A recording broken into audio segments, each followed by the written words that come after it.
Welcome back, Deep Divers. Today, we're going to really dive deep into AI. It's kind of crazy how AI is already changing so much. I mean, we've got all these sources here, experts, real-world stories, even this look at like the whole global race for AI dominance. It's a lot. But by the end, we'll have a much better understanding of how AI is impacting like literally everything. Yeah, it's not just about robots and like sci-fi stuff anymore. It's really changing things right now. Oh, absolutely. I mean, remember when AlphaGo, that Google program, Yeah. beat Lee Sedol, Yeah. the world champion Go player? I feel like a lot of people just saw, like, oh, a computer won a game. But for me, like, it was a huge wake-up call. It wasn't just the fact that AlphaGo won. It was, how it won. Yeah, Move 37, Yeah, right? it was something else. I mean, even the Go masters were just baffled. They were like, where did that come from? Exactly. But it wasn't random. It was like it showed this strategic thinking that was like beyond anything we'd seen before. It just made me realize that AI, like, it's not just learning from us. It's actually innovating, which is kind of, when you think about it, it's mind-blowing. Yeah. And we're already seeing this in medicine. I mean, this story about Dr. Connie Lehman and Professor Regina Barzilay really stuck with me. They're using AI to, analyze mammograms and predict breast cancer way earlier. Yeah. And is way more accurate than traditional methods. Yeah, and the fascinating thing there is that the AI was trained on this massive data set of mammograms, and it started to like pick up on these subtle patterns, things that, a human eye could totally miss. It's like, having an extra set of eyes constantly scanning for problems. Right, and finding them earlier, which is, I mean, could be life-saving. Yeah, absolutely. Yeah. But this power to analyze huge amounts of data and spot patterns, it's not just in healthcare. We're seeing it in transportation, too. Self-driving trucks, Companies like Embark are already testing these trucks out on highways. Yeah, I mean, think about what that means. Potentially safer roads, more efficient deliveries, maybe even like lower costs. But of course, it makes you wonder about truck drivers, people whose jobs depend on this industry. Our sources brought up this family, the Cumbie family, they're truck drivers, and they're already struggling, even though they're working really hard. Yeah, it's a good reminder that these advancements, as exciting as they are, they have real consequences for people. And that brings us to another big piece of this whole AI puzzle. Global competition. China's really coming in strong. They're putting tons of money into research and development. Yeah, Kai-Fu Lee, who's like a leading AI expert, he actually compares data to oil in this age of AI. And he says, like, China, with its massive population and all that data they have access to, they're like, he says, the new Saudi Arabia. Wow. It's a crazy analogy. Yeah, it's powerful. Yeah. And China's using this data to fuel their AI development. And we're seeing these like rapid advancements, especially in facial recognition. Yeah, it's a little, think about their social credit system. They're using AI to track people's behavior. You get rewarded for good behavior and punished for bad behavior. Like, with things like access to loans or travel permits, it's a lot. Yeah, that's a pretty intense example of how AI can be used for, surveillance and control. It raises a ton of questions about, privacy and freedom, especially when you compare it to, how things are in the U.S., where AI development is mostly driven by private companies like Google and Microsoft. Yeah, it's like two different, almost like two different visions for the future. On one hand, you have the potential for amazing innovation and progress, but then on the other hand, you have these concerns about control and, the potential for misuse. It's tricky. It really is. And it's not just about government control either. We have to think about jobs. Experts like Kai-Fu Lee are predicting that AI could eliminate like millions of jobs in the next 15 years. Yeah. And it's not just like blue-collar jobs either. It's white-collar jobs too. Yeah, and our sources actually talk about this one example, Saginaw, Michigan. It used to be this like thriving manufacturing hub, but automation has just wiped out jobs there. It's a pretty stark look at what could happen on a larger scale as AI gets, even more advanced. It's honestly a little unsettling. Yeah. It makes you wonder if we're really prepared for like the kind of changes AI could bring to the job market. Yeah, it's definitely a challenge. But, if you think about it, throughout history, these big technological leaps have often led to new jobs, new industries that we, couldn't have even imagined before. I think the key is to be ready to adapt, to be ready for the changes that are coming. That's a really good point. It's not about like stopping progress. It's about harnessing it, Yeah. making sure it benefits everyone. Yeah. We need to be thinking about how to retrain workers, how to give them the skills they need to succeed in this new world. And this is where it gets really interesting, because it's not just about specific skills. It's about adaptability, creativity, critical thinking, like all the things that make us human. Exactly. And, that's something we should explore more as we get deeper into this topic. This rise of AI, it's making us rethink not just how we work, but, what it even means to be human in a world where machines are getting, so smart. It's where things get really philosophical and honestly a little scary, A little bit, yeah. but also really exciting. We're on the edge of this whole new era, and it's really up to us to decide what that era is going to look like. Couldn't have said it better myself. As we were talking about jobs, I keep thinking about that AlphaGo story, and Move 37. It wasn't just that the AI won. It was almost like it outthought the human player. You know what I mean? Yeah. Do you think AI could actually surpass human intelligence completely, in everything? Wow, that's a question that's, people have been debating that for forever. I mean, philosophers, scientists, everyone.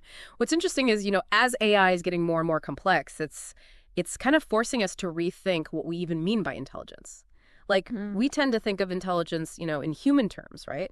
But AI, it might be intelligent in ways that we don't even understand. Yeah, it's like that scene in 2001, A Space Odyssey, where HAL, the computer, it starts thinking in ways that the astronauts just can't even grasp it. Exactly. And it's not just about logic or problem solving either. AI is starting to show signs of, creativity.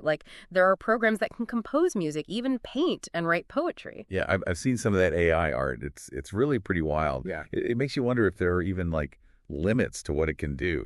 Right. That's the big question, isn't it? I mean, we're still so early in all this. It's think of it like we've just invented the wheel and we're figuring out what we can do with it. Who knows what amazing things we'll be able to build in the future. Yeah. But, with all this talk about potential, I think it's easy to get caught up in the excitement and forget about the downsides. We talked about jobs and the story of Saginaw, Michigan. It's a pretty stark reminder of what can happen when technology just disrupts whole industries.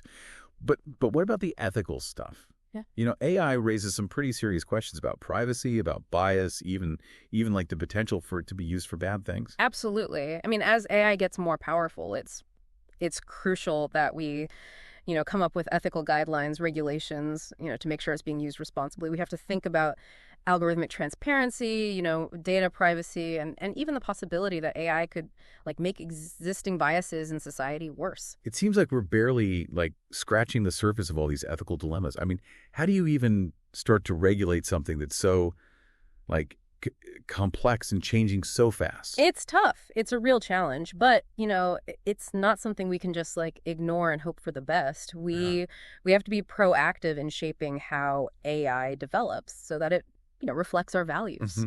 One idea is to involve ethicists, a social scientist, right from the start in the design process. So it's not just about the tech, it's about human values guiding it, right? Yeah. And that makes me think about, the different approaches the U.S. and China are taking. You said earlier that China's using AI for their social credit system, which, obviously raises concerns about freedom and privacy. But aren't there ethical concerns about how AI is being developed in the U.S. too? Oh, for sure. I mean, while the U.S. doesn't have a social credit system, there are definitely worries about how AI is being used, by law enforcement. Think about things like predictive policing, facial recognition technology, and there's the whole issue of bias in algorithms, which, that can lead to discrimination. So it sounds like everyone's kind of wrestling with these ethical challenges when it comes to AI. How do we find that balance, between encouraging innovation but also protecting our values? It's a really, it's a tough one. It's complicated, but, I think part of the solution is more international cooperation. We need to be sharing what's working, learning from each other's mistakes and working together to develop some global standards for ethical AI. So it's not just about competing, it's about working together. Exactly. We're all in this together, right? And we need to make sure that AI benefits everyone, not just, a small group of people. Think about it. AI has the potential to solve some of the biggest problems we're facing,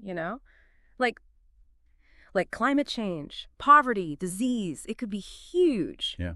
It's like we're at this crossroads, you know. We can use AI to make the world fairer, more sustainable, you know, Yeah. or we can let it make things worse, you know, Yeah. increase inequality, create new problems. The choices we're making right now, they're going to have huge consequences for like generations to come. Absolutely. And that's why it's so important for everyone to understand AI, to get it, to know the potential, but also the risks, Right. and to be part of the conversation about how we shape its future. It's not just up to governments and tech companies. It's up to all of us. You've given us a lot to think about. I'm feeling like our conversation is kind of shifting a bit. You know, we started with like the awe of what AI can do, but now we're really getting into the responsibility that comes with it. It's both exciting and kind of scary at the same time. What do you think is like the most important thing for our listener to take away from all this so far? Hmm. I think the biggest takeaway is that, AI isn't something way off in the future. It's here right now. And it's changing things in a big way. And the choices we make about how we develop and use it, they're going to decide what kind of future we have. Yeah, we can't just sit back and watch. We have to be Yeah. involved, you know, help shape this AI revolution. And it starts with understanding what's going on, asking the hard questions and demanding that AI is used for good. You know, Yeah. I'm feeling this like renewed sense of urgency, you know, like we need to be talking about this with everyone, our families, our friends, everyone. Totally. The more people who are informed, the better. We need like all sorts of different voices and perspectives to make sure AI is developed in a way that, works for everyone. So what can people do? Like, what are some things they can like actually do to get involved? Well, first of all, stay informed. Read articles, listen to podcasts like this one, go to talks. There's so much out there online in your community. Just stay curious. And don't be afraid to like ask questions. You know, challenge what you hear. Talk to your representatives, you know, about what you're thinking. Support groups that are trying to promote ethical AI. You can also, think about the choices you're making as a consumer. Look at how companies are using your data. Support businesses that are, committed to using AI in a responsible way. Be mindful of, your own digital footprint. It's actually kind of empowering, you know, Mm-hmm. to realize that we're not just like powerless in all of this. We have a voice and we can use it to shape how this whole AI thing plays out. But we can't do it alone, right? It's got to be collective. We got to work together, and we got to be committed to using AI for good. I love that you said that about collective action. One thing that came up in our research was that like some of the top people in AI, they're actually saying we should slow down. Like just pause for a second, take stock of the risks and make sure we're, on the right track before we go any further. Wow, that's a pretty bold idea. Yeah. You know, considering how much momentum there is behind all this AI development right now. But it makes sense when you think about it, right? We have to be careful not to get so caught up in like the race to the future that we forget about the consequences, you know? Exactly. It's like building a skyscraper. You don't just, keep adding floors without making sure the foundation is solid. We need to build a really strong ethical foundation for AI before we, just keep building and building. That's a great analogy. And it really highlights how important it is to have these conversations now, you know, before it's too late. Yeah. We're going to be thinking about the long game with AI, not just like the quick wins. Yeah, we need to be asking those big questions like, what kind of society do we want, really? What values are most important? How do we make sure AI is serving us, not the other way around? Those are big questions, but they're the ones we need to be asking. The future of AI, heck, maybe the future of humanity. It depends on the answers. Well said. And, it's clear we've only scratched the surface here, but hopefully, this deep dive has helped you understand some of the key issues, and hopefully it makes you want to keep learning more, Absolutely. This has been, wow, incredibly insightful. I know I've learned a lot, and I'm sure our listeners have too.